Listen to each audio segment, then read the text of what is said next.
toujours vivre le DMTV, bilile kamalo bana ebele.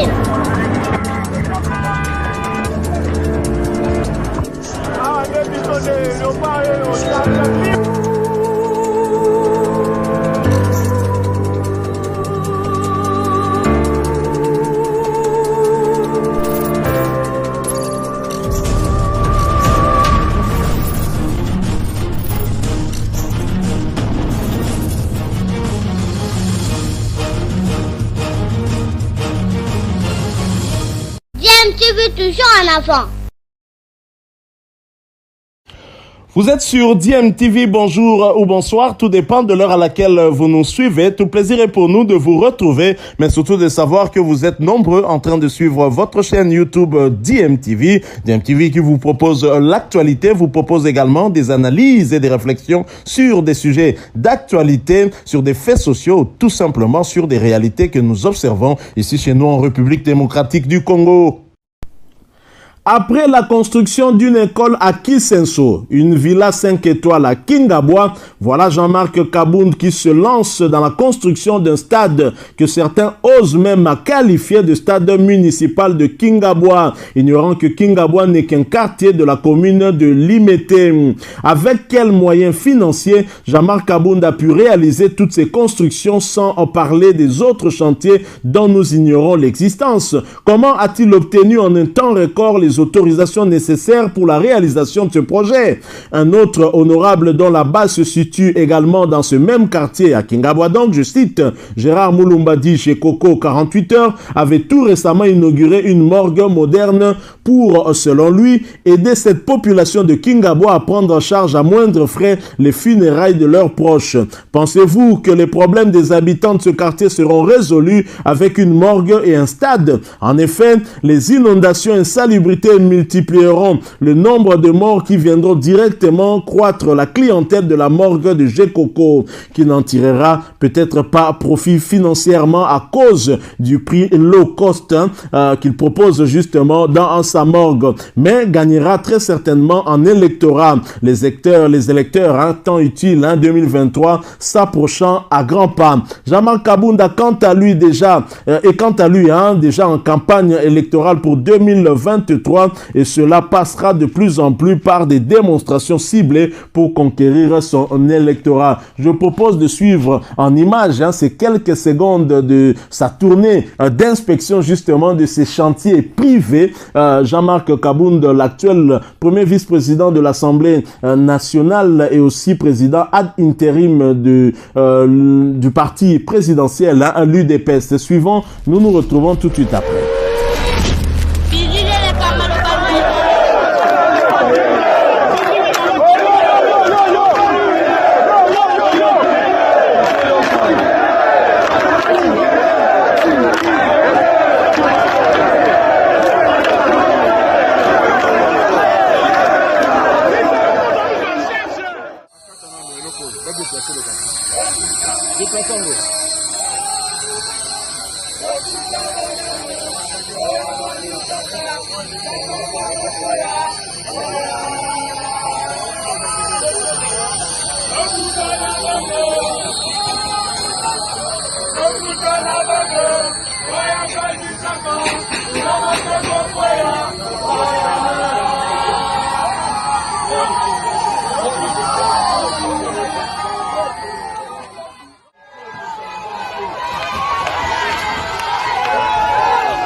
Voilà, nous sommes de retour. Alors qu'on attendait qu'il puisse formaliser sa démission annoncée sur Twitter, même si certains de ses proches se plaisaient à dire que ce tweet était un fake news et que son compte tweet avait été piraté.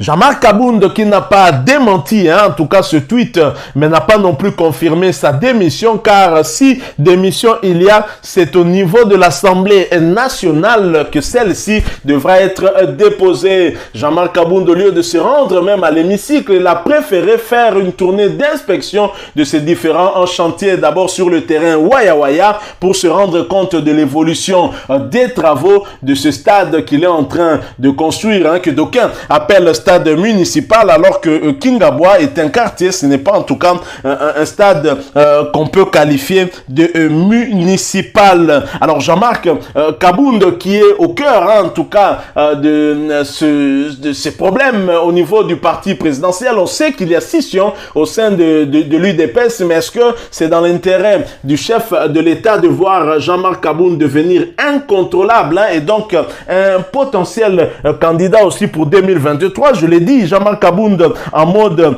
campagne électorale pour 2023, en mode séduction de ses électeurs de Kingabwa, ceux qui lui avaient fait confiance pour qu'il soit au niveau de l'Assemblée nationale. Que prépare-t-il pour 2023? Est-ce qu'il prépare une fois de plus sa réélection en tant que député, ou bien il se prépare à être un candidat à l'élection présidentielle? Tout est possible. Jean-Marc Kabound, en recevant en tout cas certains combattants dans sa résidence, avait promis de s'exprimer dans les jours qui allaient venir sur sa situation. Mais jusque-là, il ne l'a pas encore fait. Au contraire, nous l'avons plutôt vu sillonner Kingabwa pour visiter ces chantiers. Alors ces chantiers, évidemment, ça crée aussi la polémique sur l'origine des moyens qui permettent finalement à Jean-Marc Kabound de pouvoir être sur plusieurs fronts à la fois. D'abord, il a construit une résidence record, résidence 5 étoiles à Kingabwa, qui a été en tout cas révélée au grand jour après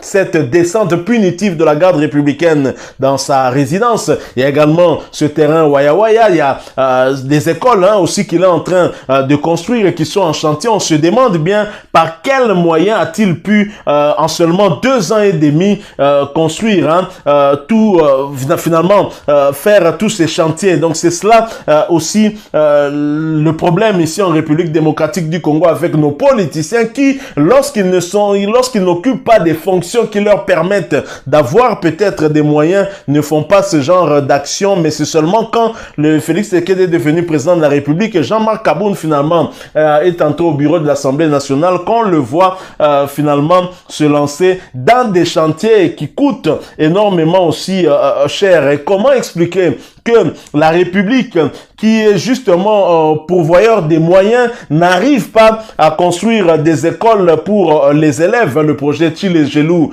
qui balbutie, mais un individu qui n'avait pas de moyens et qui se permet d'avoir plusieurs chantiers, de construire même un stade. C'est vraiment triste pour notre pays. Cela à dire qu'on est encore loin de cette bonne gouvernance. Peut-être que l'UDPS appelait de tous ses voeux quand ce parti se trouvait encore à l'opposition. Voilà donc cette petite réflexion que nous avons voulu un tout petit peu partager avec vous, avec ce qui se passe au sein de l'UDPS. C'est Jean-Marc Kabound qui calme peut-être la tempête. Il essaie un tout petit peu d'éloigner l'attention de l'opinion sur cette affaire qui a un tout petit peu terni son image. Il est allé tranquillement visiter ces chantiers et donc peut-être pour faire oublier cet épisode-là, que les gens puissent un peu oublier, en plus finalement il pourra peut-être rebondir sur l'aspect politique de la démission. On a parlé de sa démission, il y a eu ce tweet,